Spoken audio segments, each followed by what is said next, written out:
जय जोहार साथियों। कभी सोचा है कि ऐसा क्यों होता है कि जेब में 100 का नोट तो वही है, लेकिन पिछले साल के मुकाबले आज उससे सामान कम क्यों आता है? ये एक पहेली जैसी है ना? तो आज हम इसी पहेली को सुलझाने वाले हैं। छत्तीसगढ़ के जो बिल्कुल नए इकोनॉमिक सर्वे 2024-25 के आंकड़े आए हैं, उनकी मदद से हम कीमतों और महंगाई की दुनिया को समझेंगे। और यकीन मानिए, ये सिर्फ नंबरों का खेल नहीं है। ये सीधा हमारे घर के बजट से, हमारी बचत से और हमारे राज्य की आर्थिक सेहत से जुड़ा हुआ है। तो चलिए देखते हैं आज हम क्या क्या समझने वाले हैं। हम शुरुआत करेंगे बिल्कुल बेसिक से कि भाई ये कीमत और मूल्य क्या एक ही चीज है। फिर हम देखेंगे कि महंगाई को आखिर नापा कैसे जाता है। और सबसे जरूरी बात, महंगाई के इस पूरे खेल में हमारा छत्तीसगढ़ पूरे देश के मुकाबले कहाँ खड़ा है। तो तैयार हो जाइए, एक एक करके इन सभी सवालों के जवाब ढूंढते हैं।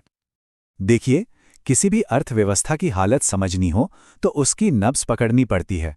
और ये नब्ज दो शब्दों में छिपी है, मूल्य और मुद्रास्फीति। ये सिर्फ भारी भरकम शब्द नहीं है, ये वो चीजें हैं जो हर रोज तय करती हैं कि हमारी मेहनत की कमाई की असली ताकत क्या है। अक्सर हम इन दोनों शब्दों को एक ही मान लेते हैं, प्राइस और वैल्यू। लेकिन इकोनॉमिक्स में इनके बीच एक जमीन आसमान का फर्क है। कीमत या प्राइस वो है जो हम किसी चीज के लिए चुकाते हैं। जैसे 1 किलो टमाटर के लिए 40 रुपए दिए तो ये उसकी कीमत हो गई। लेकिन मूल्य यानी वैल्यू उस चीज से मिलने वाली जरूरत या संतुष्टि है। सोचिए, कोई रेगिस्तान में प्यासा हो, उसके लिए 1 गिलास पानी की कीमत भले ही 10 रुपए हो, पर उस वक्त उसका मूल्य, उसकी वैल्यू अनमोल है। तो कीमत बाजार तय करता है और मूल्य हमारी जरूरत और हालात। यहां एक और बड़ा कंफ्यूजन होता है। मान लीजिए बारिश की वजह से टमाटर महंगे हो गए, तो क्या ये महंगाई है? नहीं। जब सिर्फ 1 या 2 चीजों के दाम बढ़ते हैं तो उसे हम मूल्य वृद्धि कहते हैं। ये अस्थायी हो सकती है, हो सकता है कल दाम वापस कम हो जाएं। लेकिन असली मुद्रास्फीति या इन्फ्लेशन तब होती है जब बाजार में लगभग हर चीज, सब्जी, साबुन, किराया, स्कूल की फीस, पेट्रोल, सब कुछ एक साथ और लगातार महंगा होता चला जाता है। ये एक सामान्य और लगातार होने वाली बढ़ोतरी है। महंगाई का सबसे सीधा और सबसे बड़ा असर पड़ता है हमारी खरीदने की ताकत पर, जिसे परचेजिंग पावर कहते हैं। इसे एक अदृश्य टैक्स की तरह समझिए। मान लीजिए आपके पास 100 रुपए हैं। अगर महंगाई दर 5% है तो 1 साल बाद भी आपके हाथ में 100 का नोट तो होगा, लेकिन वो सामान सिर्फ 95 रुपए का ही खरीद पाएगा। 5 रुपए की ताकत हवा में उड़ गई।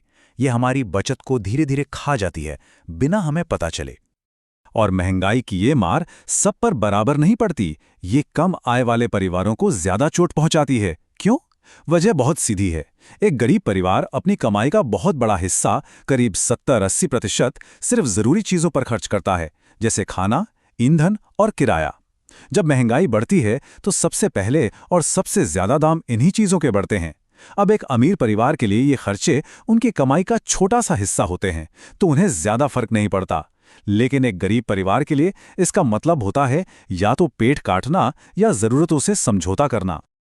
और ये सब कोई किताबी बातें नहीं है, है ना? ये सब हम छत्तीसगढ़ में अपने रोज के जीवन में महसूस करते हैं। जब हम बाजार जाते हैं और देखते हैं कि दाल और सब्जियों के दाम बढ़ गए हैं, या जब ऑटो वाला कहता है कि किराया बढ़ गया है तो 10 रुपए ज्यादा लगेंगे, और पेट्रोल पंप पर तो इसका असर हर बार सीधे हमारी जेब पर दिखता है। यही तो है रोजमर्रा की महंगाई। तो सवाल ये उठता है कि कीमतों में इस सामान्य बढ़ोतरी को, इस महंगाई को हम नापते कैसे हैं? कोई तो पैमाना होगा। जी हां, बिल्कुल है। और इसी पैमाने का नाम है उपभोक्ता मूल्य सूचकांक या सीपीआई। चलिए अब इस टूल को समझते हैं। तो ये सीपीआई आखिर है क्या भला? इसे समझने का सबसे आसान तरीका है कि एक शॉपिंग बास्केट की कल्पना करें। एक ऐसी टोकरी जिसमें एक आम परिवार अपनी जरूरत की सारी चीजें रखता है। आटा, दाल, चावल, कपड़े, घर का किराया, बच्चों की स्कूल फीस, डॉक्टर का बिल, मोबाइल का रिचार्ज, सब कुछ। अब सीपीआई बस इसी पूरी टोकरी को खरीदने के कुल खर्चे पर नजर रखता है कि समय के साथ ये खर्चा कितना घटा या बढ़ा है। अब जब हम तुलना करते हैं तो किसी शुरुआती बिंदु की जरूरत होती है ना? यहीं पर आता है आधार वर्ष का कॉन्सेप्ट। अभी के लिए ये आधार वर्ष 2012 है। इसका मतलब है कि हम 2012 की कीमतों को 100 मान लेते हैं। ये हमारी स्टार्टिंग लाइन है। अब आज अगर सीपीआई 190 है तो इसका मतलब है कि जो चीज़ों की टोकरी 2012 में 100 रुपए की थी, आज वही 190 रुपए की हो गई है। और हाँ, ये आधार वर्ष समय समय पर बदला जाता है ताकि हमारी बदलती आदतों, जैसे अब हम डेटा पर ज़्यादा खर्च करते हैं, उसे भी इसमें शामिल किया जा सके। अच्छा, एक और ज़रूरी बात, क्या गांव और शहर में रहने वाले लोगों का खर्चा एक जैसा होता है? बिल्कुल नहीं। गांव में लोग अपनी कमाई का ज़्यादा हिस्सा खाने पीने की चीज़ों पर खर्च करते हैं, वहीं शहर में घर का किराया, ट्रांसपोर्ट और शिक्षा पर ज़्यादा खर्च होता है। इसीलिए महंगाई का सही पता लगाने के लिए ग्रामीण और शहरी दोनों क्षेत्रों के लिए अलग-अलग सीपीआई निकाला जाता है। ये जानना भी ज़रूरी है कि ये सारे आंकड़े आते कहाँ से हैं। ये कोई अंदाज़ा नहीं है। केंद्रीय सांख्यिकीय कार्यालय यानी सीएसओ की टीम पूरे देश के अलग अलग बाजारों से इन कीमतों को इकट्ठा करती है, उनका विश्लेषण करती है और फिर हर महीने ये सीपीआई डेटा जारी करती है। ये एक बहुत बड़ा और महत्वपूर्ण काम है जिससे हमें अर्थव्यवस्था की सही तस्वीर मिलती है। तो चलिए, अब थ्योरी बहुत हो गई, अब सीधे आते हैं मुद्दे पर और देखते हैं कि छत्तीसगढ़ के इकोनॉमिक सर्वे में हमारे राज्य के लिए क्या आंकड़े दिए गए हैं। ये नंबर हमें बताएंगे कि नवंबर 2024 तक हमारे राज्य में महंगाई की असल स्थिति क्या थी। तो ये रहा वो चार्ट जो हमें आर्थिक सर्वेक्षण से मिला है। इस पे नवंबर 2024 तक की स्थिति दिखाई गई है। यहाँ हम दो चीज़ें देखेंगे, एक छत्तीसगढ़ के अंदर गांव और शहर की महंगाई में क्या फ़र्क है, और दूसरा पूरे भारत के औसत के मुकाबले छत्तीसगढ़ में महंगाई कम है या ज़्यादा। चलिए अब इन नंबरों को डिकोड करना शुरू करते हैं। सबसे पहला आंकड़ा है ग्रामीण छत्तीसगढ़ का 195.1।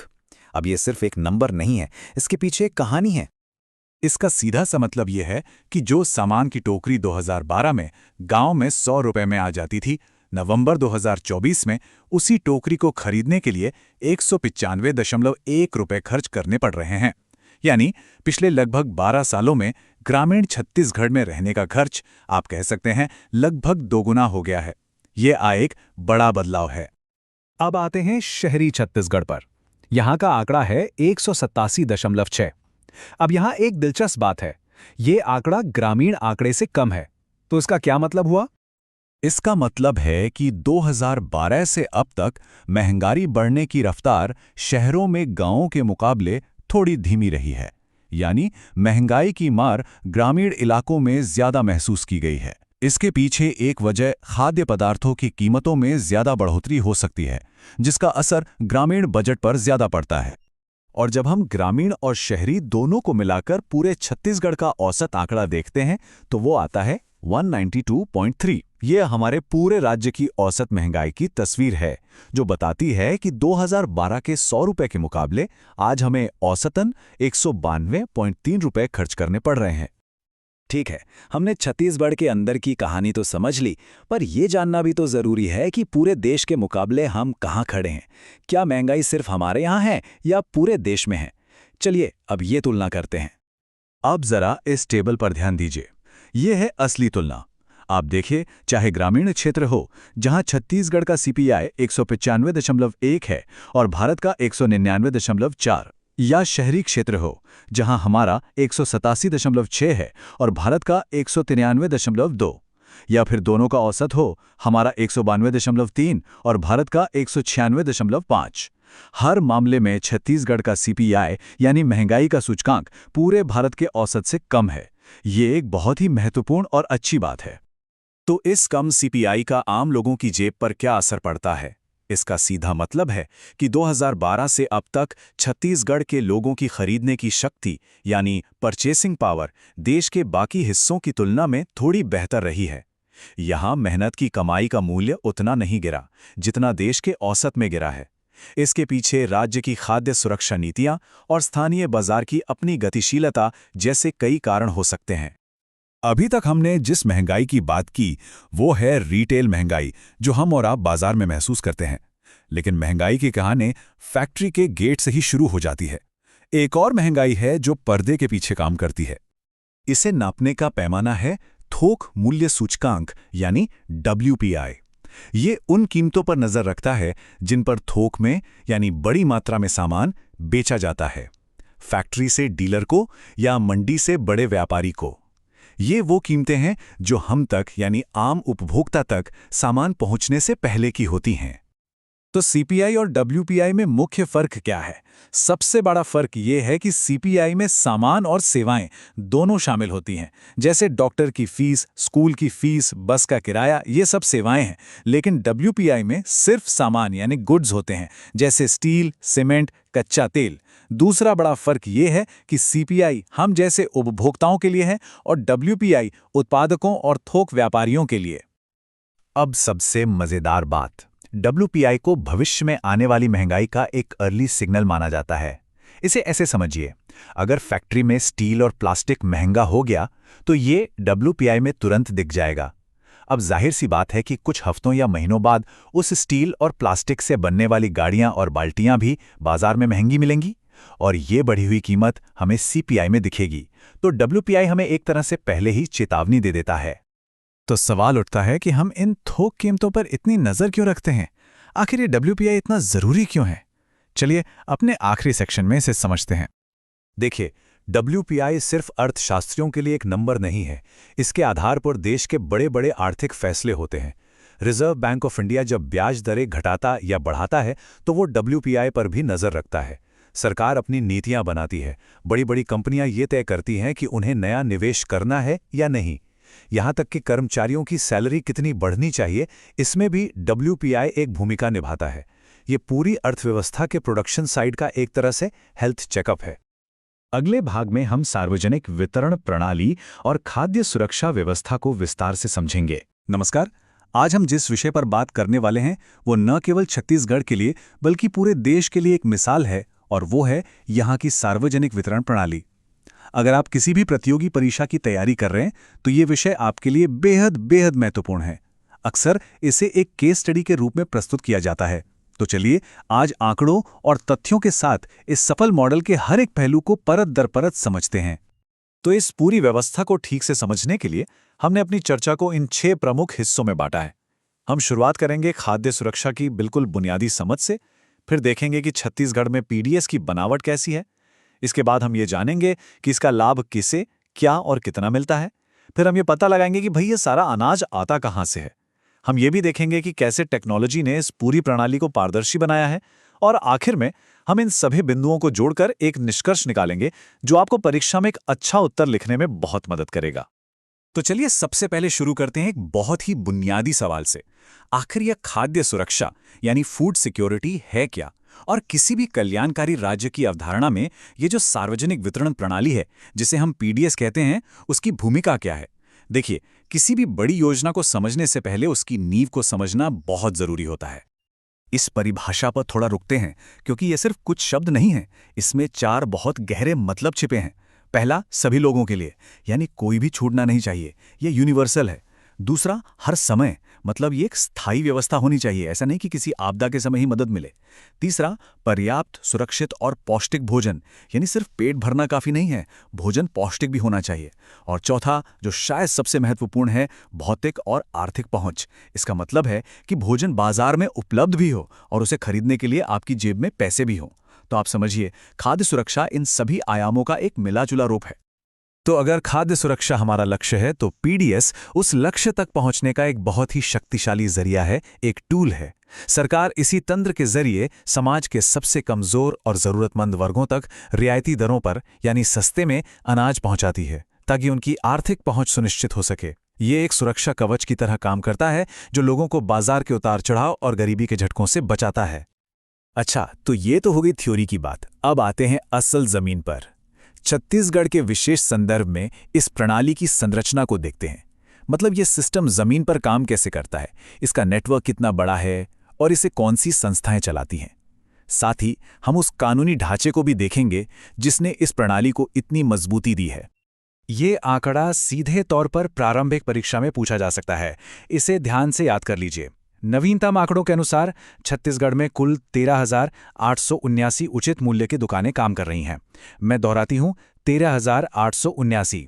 ये सिर्फ एक संख्या नहीं है, ये इस बात का सबूत है कि ये प्रणाली राज्य के हर कोने तक, दूर दराज के गांवों तक अपनी पहुंच बना चुकी है। अब इस विशाल संख्या को थोड़ा और करीब से देखते हैं। तो ये जो 13,879 दुकानें हैं, ये फैली कैसे हैं? इस चार्ट को देखिए, ये आपको एक बहुत ही साफ तस्वीर देगा। आप देख सकते हैं कि लगभग 86% दुकानें ग्रामीण क्षेत्रों में हैं।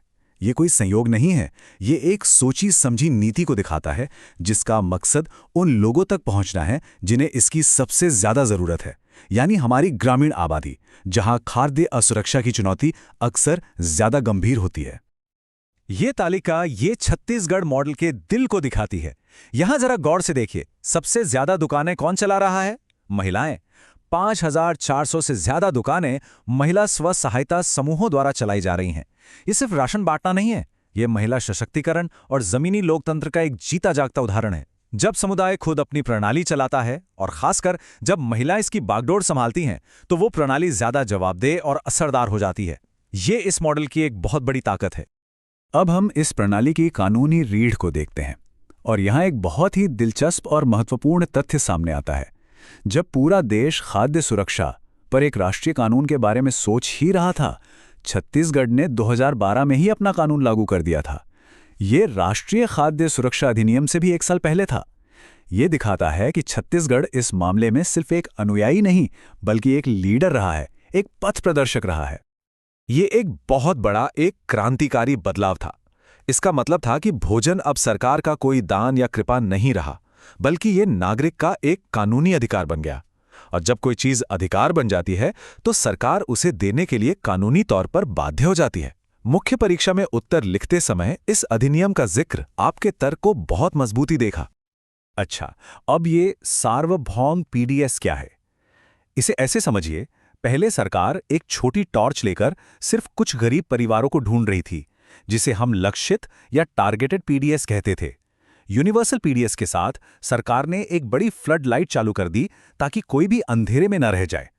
इसका मकसद ये सुनिश्चित करना था कि कोई भी जरूरतमंद परिवार इस सुरक्षा के जाल से बाहर न रह जाए, यहां तक कि इसमें सामान्य आय वाले परिवारों को भी शामिल किया गया। इस कानूनी और संरचनात्मक पृष्ठभूमि को समझने के बाद चलिए अब बात करते हैं उस हिस्से की जो हम सबसे सीधे तौर पर जुड़ा है, यानी आखिर मिलता किसको है, क्या मिलता है और कितना मिलता है। इस प्रणाली के लाभार्थी कौन हैं, उनकी पात्रता क्या है, ये इस पूरे विश्लेषण का सबसे महत्वपूर्ण और तथ्यात्मक हिस्सा है। ये जो वर्गीकरण है, ये बहुत ही सोच समझकर किया गया है। ये इस बात को मानता है कि गरीब एक जैसा समूह नहीं होता।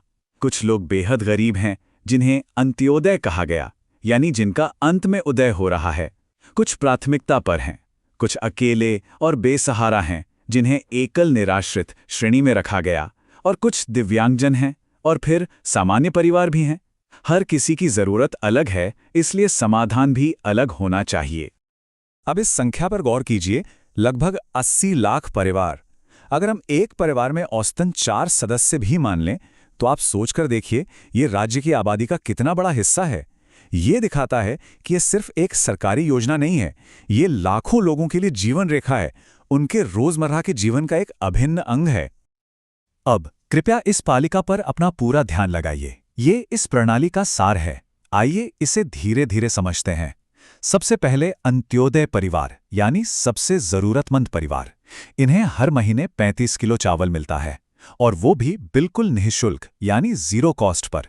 फिर आते हैं प्राथमिकता परिवार, जिन्हें सदस्यों की संख्या के आधार पर चावल मिलता है, और दर है मात्र 1 रुपया प्रति किलो। एकल निराश्रितों को 10 किलो चावल बिल्कुल निःशुल्क मिलता है, और सामान्य परिवारों को भी 10 रुपये प्रति किलो की रियायती दर पर चावल उपलब्ध है। यहाँ माड़ा क्षेत्र का मतलब है मॉडिफाइड एरिया डेवलपमेंट एजेंसी क्षेत्र। ये आदिवासी आबादी वाले ऐसे क्षेत्र हैं जिन्हें विकास के लिए विशेष ध्यान देने के लिए चिन्हित किया गया है। आप इस तालिका में सब्सिडी का एक सुंदर डिजाइन देख सकते हैं।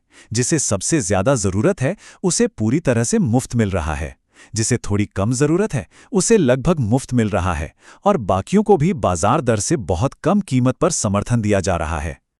तो चलिए पिछली स्लाइड की जानकारी को और आसान कर लेते हैं ताकि कोई कंफ्यूजन न रहे। ये स्लाइड स्पष्ट रूप से दिखाती है कि कौन सी श्रेणियां हैं जिन्हें चावल बिल्कुल मुफ्त मिलता है। ये हैं अंत्योदय, एकल निराश्रित और निःशक्तजन। वहीं प्राथमिकता और सामान्य परिवारों को बहुत ही कम या रियायती दर पर चावल उपलब्ध कराया जाता है। ये लक्षित सब्सिडी का एक बेहतरीन उदाहरण है, जहां सबसे जरूरतमंद को सबसे अधिक सहायता दी जाती है। ये प्रणाली सिर्फ चावल या पेट भरने तक ही सीमित नहीं है, ये पोषण सुरक्षा पर भी ध्यान देती है। अंत्योदय और प्राथमिकता परिवारों को आयोडीन युक्त नमक निःशुल्क दिया जाता है। और ये देखिए, ये बहुत दिलचस्प है कि बस्तर संभाग के लिए गुड़ का एक विशेष प्रावधान है। ऐसा क्यों?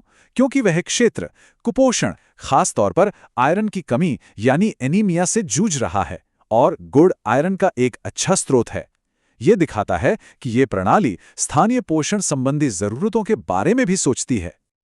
ये नंबर शायद थोड़े उबाऊ लग सकते हैं, लेकिन ये इस प्रणाली की सफलता की कहानी कहते हैं। आवंटन का मतलब है कि सरकार ने दुकानों को कितना भेजा, और उठाव का मतलब है कि लोगों ने वास्तव में कितना लिया। चावल के मामले में लगभग 93% की उठाव दर है। इसका सीधा सा मतलब है कि जो अनाज गरीबों के लिए भेजा जा रहा है, उसका 93% हिस्सा वास्तव में उन तक पहुंच रहा है। ये लीकेज और भ्रष्टाचार में भारी कमी का एक बहुत बड़ा और मजबूत संकेत है। अब तक हमने कहानी का एक पक्ष देखा है, उपभोक्ता का पक्ष, लेकिन इस सिक्के का एक और बहुत महत्वपूर्ण पहलू है किसान। आखिर ये सारा अनाज आता कहाँ से है? यहीं पर पीडीएस का जादू सामने आता है, क्योंकि ये प्रणाली न केवल गरीबों का पेट भरती है, बल्कि किसानों की जेब भी भरती है। चलिए समझते हैं कैसे। कल्पना कीजिए कि आप एक किसान हैं, आप अपनी सारी मेहनत और पैसा लगाकर फसल उगाते हैं, लेकिन आपको हमेशा ये डर रहता है कि जब फसल कटेगी तो बाजार में कीमत क्या होगी। एमएसपी इसी डर को दूर करता है। ये सरकार की ओर से एक वादा है, एक गारंटी है। आप फसल उगाओ, अगर कोई नहीं खरीदेगा तो हम इस न्यूनतम मूल्य पर खरीदेंगे।